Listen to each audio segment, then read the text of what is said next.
Ano? Oo? Ay.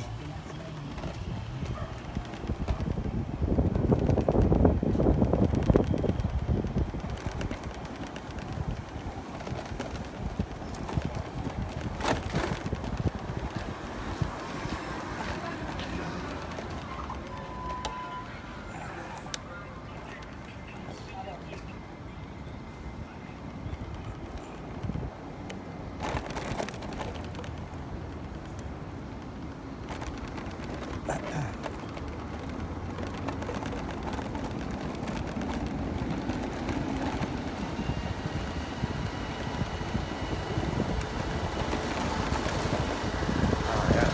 Okay. Hello, hello, hello. Mga anak, dyan ba kayo? Ah, siguro ano tayo, no? Quick review na itong sinasakyan natin, no?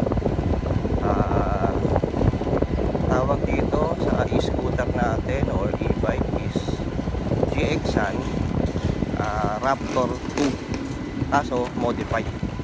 So yung ano niya, model niya na Raptor na version 2, hindi na siya yung pinaka original na naman, no? Dahil medyo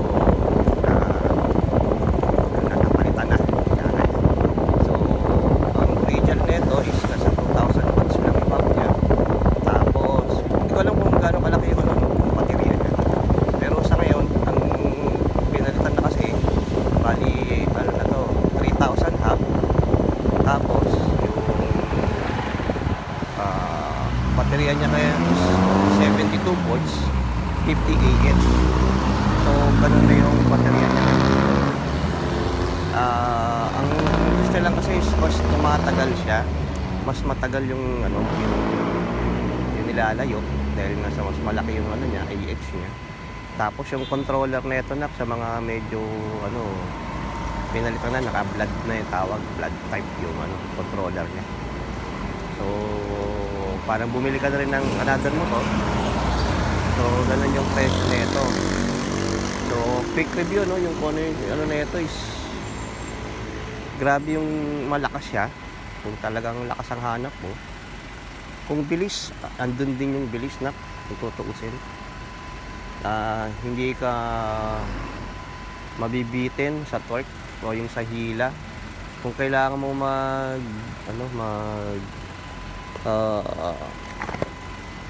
kung kailangan mo mag overtake, walang problema kasi ang lakas umatak na ito. So yung wala 0 hanggang 70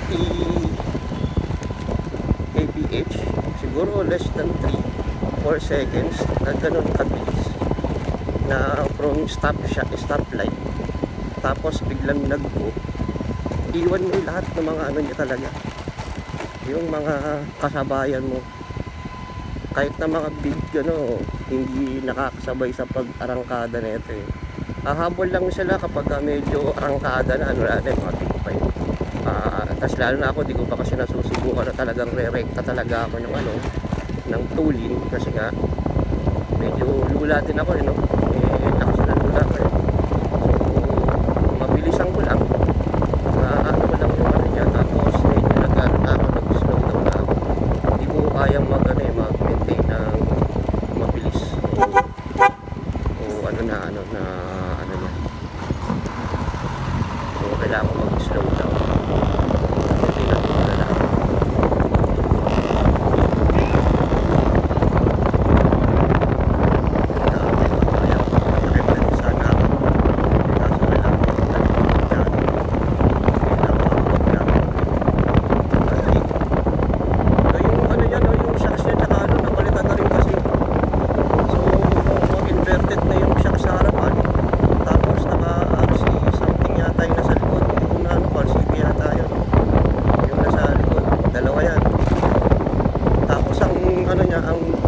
Disc brake na pareho. So wala kang takot sa brake na hindi kakapit.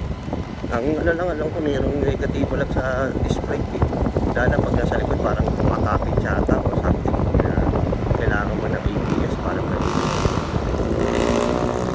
Pero so far wala pa naman akong ilang months ko nang to. October ko to nakuha. So ano na ngayon? So So far, wala pa naman akong problema. Naging problema ko lang dito is umiinit talaga yung controller na ano naman siya, normal sa mga e-bike. Lalo na kung mga may controller na malalakas, no? Especially daw yung mga ganito, mga blood. Talagang may problema sa ano, umiinit. So, kung naririnig niyo yung humi, mga ganun. Ano siya, fan siya, fan. Para hindi siya mag-init. Kasi kung hindi, ilang beses na rin ako tinirik niya ito, nung nakalimutan ko basta ang fan. Tapos medyo nag-ano tayo na long ride ka. Ginamit ko na rin kanina na yung so dahil uminit, tumigil. Tapos you have to wait for 30 minutes para mag-cool down yung controller na tinatawag. So ano talaga, kung tungo sa 100, buti ka mo yung magkakaganon ako, wala namang sasakyan na nakapaligid na hindi kami nasa highway, hindi kami yung nasa lugar na mabilisan tapos biglang mag-iinit ng magkano. So ano pa rin, no, pasalamat pa rin tayo na hindi naman sa delikadong pwesto na so lagi lang yung kabukas yung pan niya. So may dalawang pan din to para sa exhaust na nilagyan na dalawang para walang problema na hindi ka naman nakagamit kadalasan pag naman siya nakakalunod. Siyempre may yung pan para kala ko para kayong epo na walang nakalagay nito malaga maliban na nakalaka ng baby na ingay. Pero yung bilis na ito na yun lang din ang nakakaano.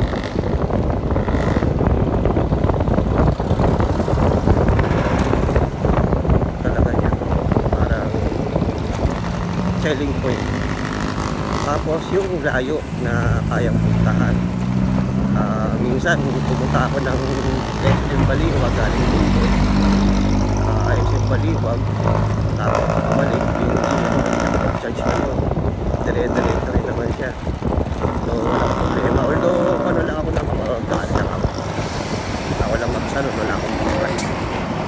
So timbak ko liter siguro mga nasa 60 kilogram lang yata ako na. So mini-maintain ko yung ganong timbang kasi nga kung mag-i-bike ako siyempre sinasahanap din natin yung timbang mabigat, gano'ng mabigat. So usually yung timbang mo kung nakasalalay mo talaga gano'ng mabigat. Pero kung ano naman siya pinakakas minsan yung pinakamalayo na punta ko lang alam niya sa Soldier Shield ako galing ako. So yun lang, tapos pauwi wala naman ako naging problema sa charge. So may iwan pa naman kaya hindi ko problema yung pag sa bahay ay pag-uwi. Pero yung may angkas ako, nakita ko medyo na lang. Pag-uwi ko kasi siguro mga 20% o 25% na lang yung baterya. Ganun din naman yung pumunta ako ng SM Baliwag. Same din naman yung naging tira ng baterya. Tapos napaikot pa kami noon kasi dinaan pa kami sa nung mga kasama natin, mga ninong mo. Dinaan ako sa Philippine Sport Arena.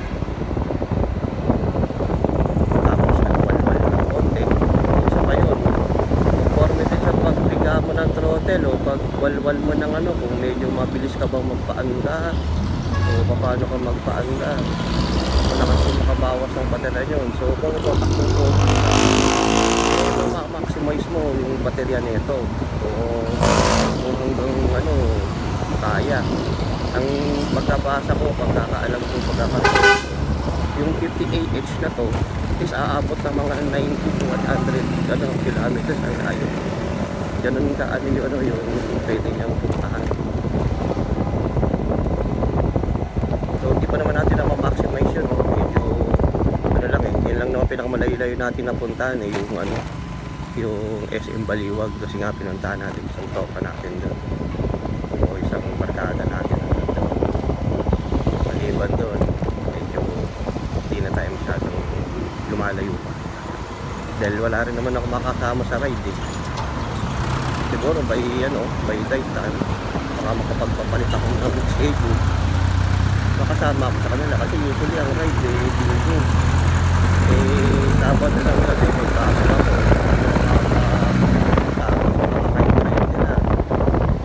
Wala namang sasama sa akin ng Wednesday, Bebes.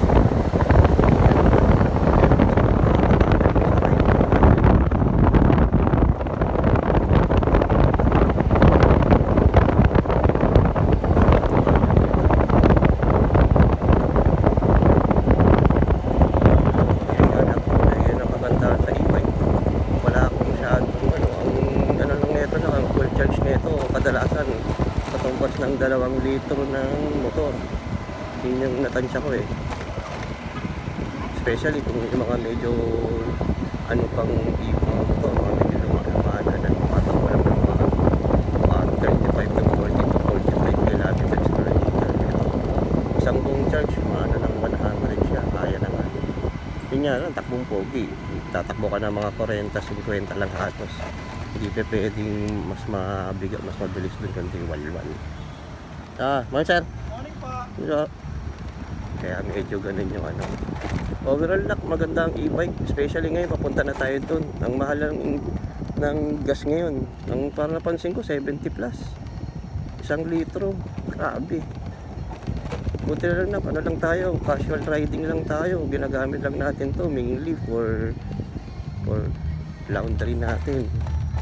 Pero yung buti kamo hindi natin ginagamit sa mga ganito sa pagpasok kasi baka mamulubi tayo sa din sa gas niya. Yun lang nandito na ako sa aking destinasyon. So babush tayo ulit Bye-bye. Mga anak, ingat kayo dyan.